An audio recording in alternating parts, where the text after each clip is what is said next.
यहाँ दोस्तों आज हम बात करने वाले हैं डेली कैंडल चार्ट के एनालिसिस के बारे में। देखिए दोस्तों, ऐसा है इंट्राडे ट्रेड के लिए डेली कैंडल चार्ट्स का एनालिसिस बेहद ही जरूरी हो जाता है। यानी डेली चार्ट को जब तक आप एनालाइज नहीं करेंगे तो इंट्राडे के लिए कोई भी ट्रेड आप अच्छे से प्लान नहीं कर पाएंगे। देखिए ट्रेडिंग में खास तौर से इंट्राडे के लिए ये बेहद जरूरी हो जाता है कि आप जो है जो भी ट्रेड अपना आप प्लान करेंगे तो डेली चार्ट का एनालिसिस करके प्लान करेंगे। तो डेली चार्ट के एनालिसिस में आपको करना क्या है, डेली चार्ट का आपको क्या देखना है, प्राइस एक्शन देखना है। देखिए दोस्तों, ऐसा है मार्केट ऊपर गया, ऊपर के बाद नीचे आया, नीचे के बाद फिर ऊपर गया और फिर नीचे आने पर क्या हो सकता है। यानी ये वाला जो क्रूशियल सपोर्ट मार्केट यहाँ पे बना रहा है, इस सपोर्ट के टूट जाने के बाद मार्केट कहाँ तक आ सकता है हम लोगों को एक तो ये देखना होगा। इसके बाद एक चीज को आप और ध्यान देना होगा, मार्केट अगर इसके ऊपर क्लोजिंग कर देता है, यानी ये लाइन ऊपर जाकर यहाँ पर अगर मार्केट क्लोज कर दे, रिटेस्ट कर दे और फिर ऊपर निकल जाए तो मार्केट में एक अच्छा मूवमेंट ऊपर साइड के लिए आ सकता है। देखिए डेली कैंडल चार्ट्स पर जब मार्केट को हम देख रहे होते हैं तो हमको प्राइस एक्शन ज्यादा अच्छा समझ में आता है। देखिए कोई भी व्यू बनाने के लिए हमको कैंडल्स का बड़ा हाई फ्रेम का कैंडल हमको देखना होता है। तो हाई फ्रेम का कैंडल यहाँ पर इंट्राडे के लिए आप लोगों के लिए ये मान के चलिए कि जब भी आप इंट्राडे ट्रेड करते हैं तो डेली कैंडल चार्ट जो होती है ना, वो आपको बहुत कुछ बता देगी इंट्राडे ट्रेड के लिए। अब बहुत सारी ट्रेड को एनालिसिस करने की यहाँ पे आपको जरूरत नहीं पड़ेगी, क्योंकि बहुत सारी कैंडल्स में आप जो है अगर मंथली में जाएंगे, वीकली पे जाएंगे तो और ज्यादा कंफ्यूजन बढ़ता चला जाएगा। तो ज्यादा जरूरी ये रहता है कि आप क्या करें, डेली कैंडल चार्ट्स का तो कम से कम मिनिमम एनालिसिस आप करके ही रखें। अब चूंकि मार्केट में जो घटनाएं हो रही हैं उन घटनाओं को हम लोग को क्या करना पड़ेगा, लगातार रीड करते रहना पड़ेगा। देखिए मार्केट क्या है, हमेशा एनालिसिस जो है आपको कुछ ना कुछ देता रहता है। मार्केट खुद ही बताता है और डेली कैंडल चार्ट्स की बताती है कि मार्केट में किस तरीके का प्राइस एक्शन बन रहा है। बस हम लोगों को उस प्राइस एक्शन को क्या करना है, उस प्राइस एक्शन को फॉलो करना है और प्राइस एक्शन को फॉलो करके अपना एक एनालिसिस और व्यू बनाना है। देखिए व्यू राइट होगा रॉन्ग होगा ये तो फिर आगे जाकर वो चार्ट बताएगा नेक्स्ट डे के ट्रेड में। लेकिन होता क्या है कि प्रोबेबिलिटी के आधार पर चूंकि ट्रेड किया जाता है दोस्तों, तो हमको अपनी क्या करनी पड़ेगी, अपनी प्रोबेबिलिटी डिसाइड करनी पड़ेगी कि मार्केट में क्या हो सकता है। अगर हम प्रोबेबिलिटी को डिसाइड नहीं करेंगे तो हम मार्केट को एनालाइज ठीक तरीके से नहीं कर सकते हैं दोस्तों। तो सीधे हम लोग चलेंगे डेली कैंडल चार्ट पर और वहां जाकर देखेंगे कि डेली कैंडल चार्ट हम लोगों को क्या बोल रहा है और किस तरीके से हम 15 मिनट या 5 मिनट पे जाकर आगे ट्रेड कर सकते हैं। तो यहाँ सिंपल सी बात है, हम लोग चलेंगे सीधे कैंडल्स पर। ये निफ्टी 50 का हमने यहाँ पे चार्ट लगा के रखा है दोस्तों, यहाँ आप देख सकते हैं निफ्टी 50 का चार्ट है। डेली कैंडल का चार्ट हम लोग यहाँ पर चल के एनालिसिस यहाँ पे करने वाले हैं। तो सीधे चलते हैं चार्ट पर दोस्तों और वहां पर देखते हैं कि आखिर ये चार्ट जो है क्या बोल रहा है, किस तरीके का प्राइस एक्शन मार्केट में यहाँ पर बन रहा है। इस प्राइस एक्शन को हम लोगों को क्या करना पड़ेगा, एनालाइज करना पड़ेगा और एनालाइज करके हम लोग अपने ट्रेड को डिसाइड करने वाले हैं।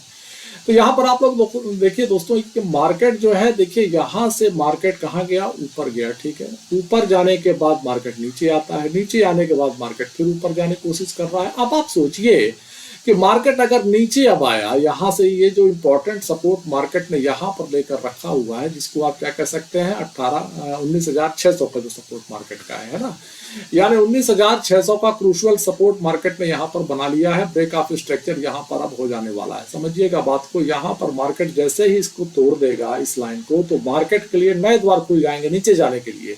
यहाँ पर जब तक मार्केट, आप समझिएगा, जब तक मार्केट क्या न कर दे, मार्केट जब तक आपका 800 यानी 19,800 का लेवल, इस लेवल को जब तक मार्केट क्या न कर दे, ब्रेक न कर दे, ऊपर क्लोज न कर दे, यानी ये जो ग्रीन वाली जो कैंडल है ये ऊपर जाकर इसके ऊपर क्लोज कर दे, क्लोज करने के बाद ऊपर जाए, रिटेस्ट करे और फिर ऊपर जाके निकलेगी, तब तो बात बनने वाली है अपसाइड के लिए।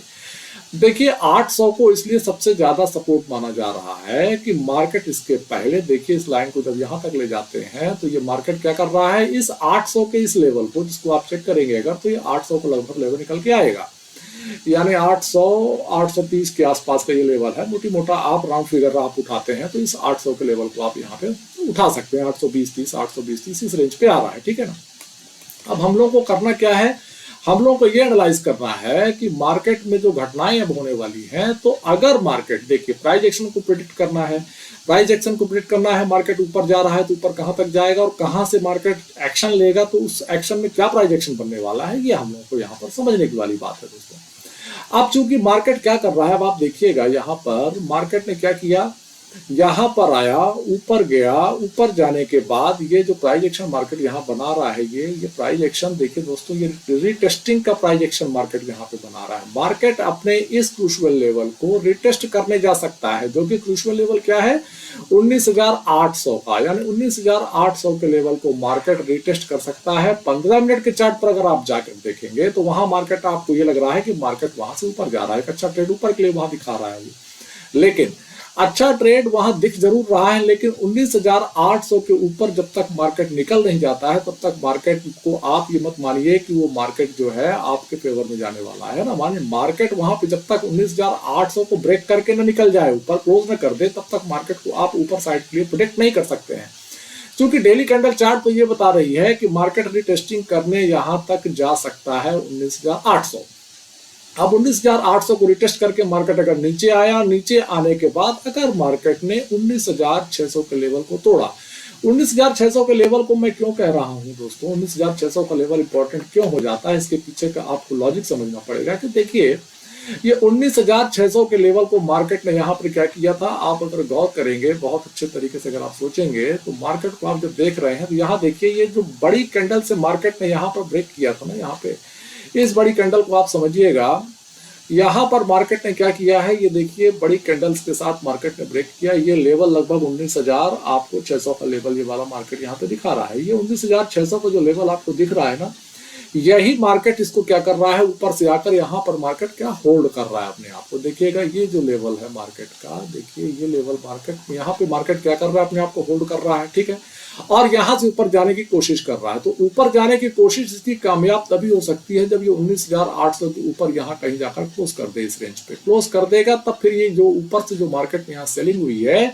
इन लोगों को थोड़ा सा फर्क पड़ेगा। जब तक इसके नीचे है मार्केट तो इनको कोई फर्क पड़ने वाला नहीं है। कारण ये है दोस्तों कि ये जो क्रूशियल लेवल इसलिए बना हुआ है कि इसके पहले तो यहाँ पर मार्केट देखिए, ये जो आप लाइन ड्रा करेंगे तो इसके पहले यहीं तक मार्केट बार बार क्या कर रहा था, नीचे आकर इस लेवल को रिटेस्ट कर रहा था, ठीक है।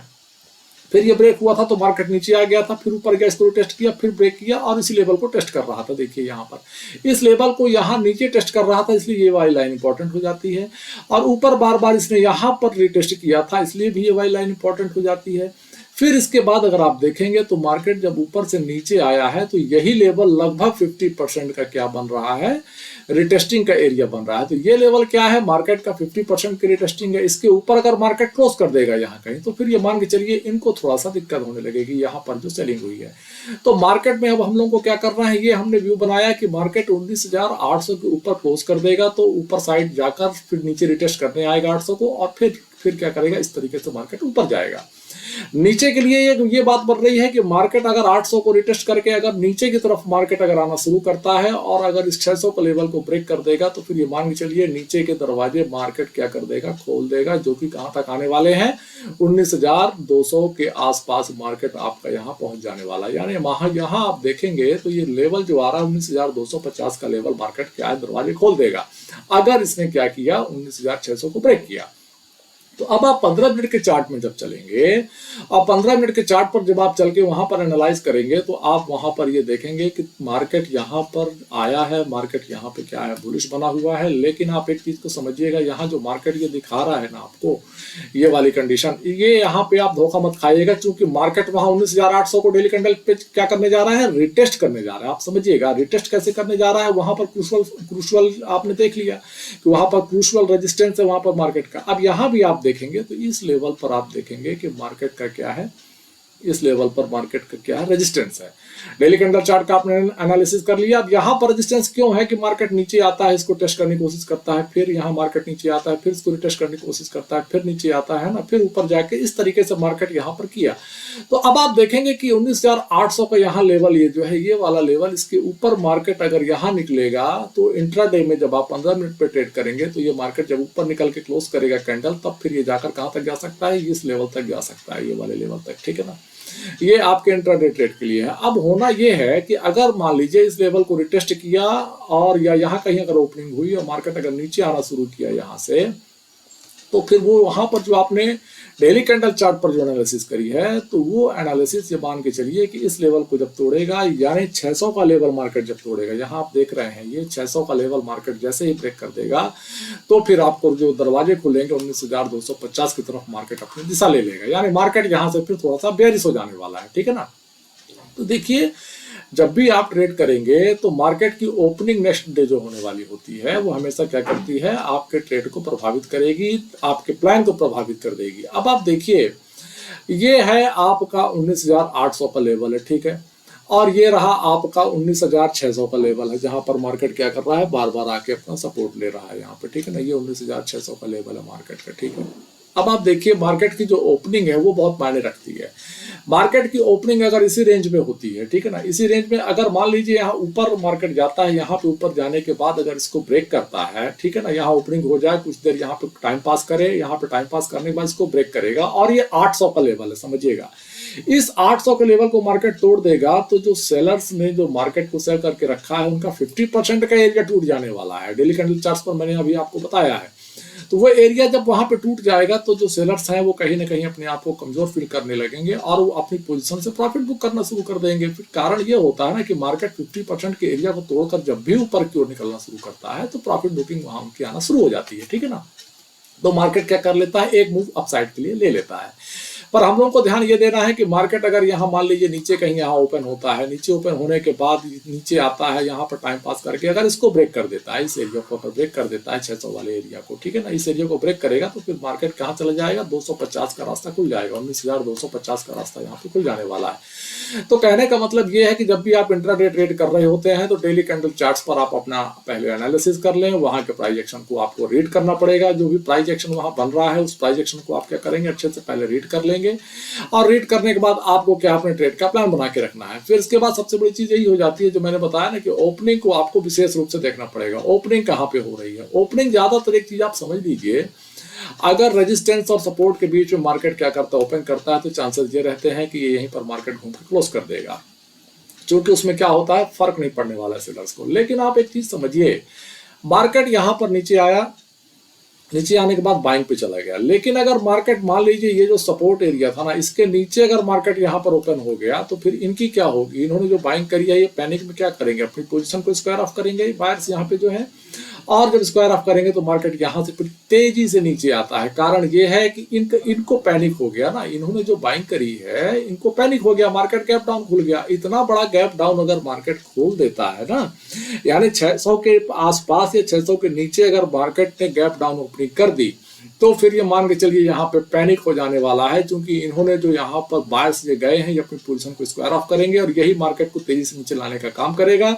और रही बात सेलर्स की, तो सेलर्स भी यहाँ पर वो भी इंतजार कर रहे हैं कि मार्केट इस एरिया को तोड़कर कब प्राइस एक्शन नीचे का बनाएगा। तो नीचे का अगर प्राइस एक्शन बनता है, तो फिर 19,250 के रास्ते दोस्तों खुल सकते हैं। तो ये था एक एनालिसिस, मार्केट पे आप किस तरीके से अपने आप को एनालाइज करके आप अपने ट्रेड को जो है प्लान कर सकते हैं।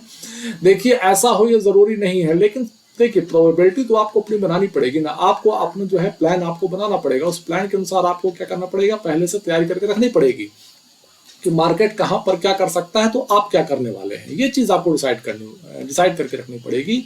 आप अगर ये जो मैं बता रहा हूं इसको डिसाइड नहीं करते हैं, तो भी आपको अपनी एक एनालिसिस आपको बना के रखनी पड़ेगी, और किस तरीके से मार्केट बिहेव करेगा, उसके बिहेवियर को रीड करते रहना पड़ेगा। तो कम से कम देखिए, जब आप इंट्राडे ट्रेड कर रहे होते हैं, तो डेली कैंडल चार्ट्स को आपको थोड़ा सा क्या करना पड़ेगा, इस पर विशेष नजर बना के रखिएगा, क्योंकि 15 मिनट के चार्ट पर आपको वाइड व्यू नहीं मिल पाता है ना। वाइड व्यू के लिए आपको इंट्राडे के लिए डेली कैंडल चार्ट्स पर आपको वहां पे जाना होगा, वहां पे आप अपने एनालिसिस करने के बाद जो है अपना ट्रेड आप प्लान कर सकते हैं। और प्रोबेबिलिटी देखिए हमेशा बनी रहती है, मे भी आप राइट हो सकते हैं, मे भी आप रॉन्ग हो सकते हैं, लेकिन कम से कम एक प्रोबेबिलिटी तो आपको सेट ही करनी पड़ेगी, अपने प्लान को तो आपको तैयार करना ही पड़ेगा। देखिए, ट्रेड करने का यही नियम होता है। आप अगर फेल होते हैं, मान लीजिए इस आपने कोई प्लान बनाया, वो प्लान फेल होता है, तो देखिए मार्केट में हमेशा क्या होता है, रिस्क रिवार्ड होता है, ठीक है ना।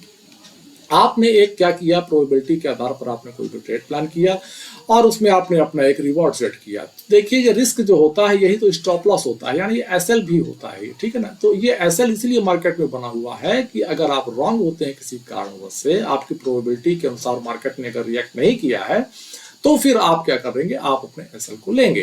तो एसएल को प्लान करना हमेशा बहुत जरूरी हो जाता है कि आप ये डिसाइड करके रखेंगे कि मार्केट अगर इस चीज को ब्रेक करता है, आपके एनालिसिस के अनुसार मार्केट अगर नहीं चल रहा है, तो आपको अपना एसएल चुपचाप मार्केट में ले ही लेना होगा, क्योंकि आप वहां पे रॉन्ग हो रहे होते हैं।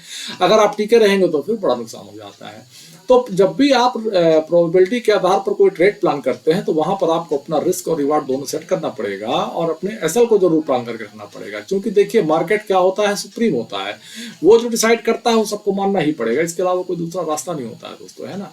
तो रिस्क रिवार्ड के रेशियो को जब आप सेट करेंगे, तो उसमें जो रिस्क वाला जो फैक्टर होता है, उसमें आपका जो एसएल होता है उसको जरूर प्लान करके रखिएगा। जरूरी नहीं रहता ये कि आपकी जो प्रेडिक्शन हो वो हमेशा राइट हो दोस्तों, इसलिए अपने एसएल को भी जरूर ध्यान रखिएगा। यहाँ तक का वीडियो देखने के लिए आप सभी लोगों का बहुत बहुत धन्यवाद। Thank you.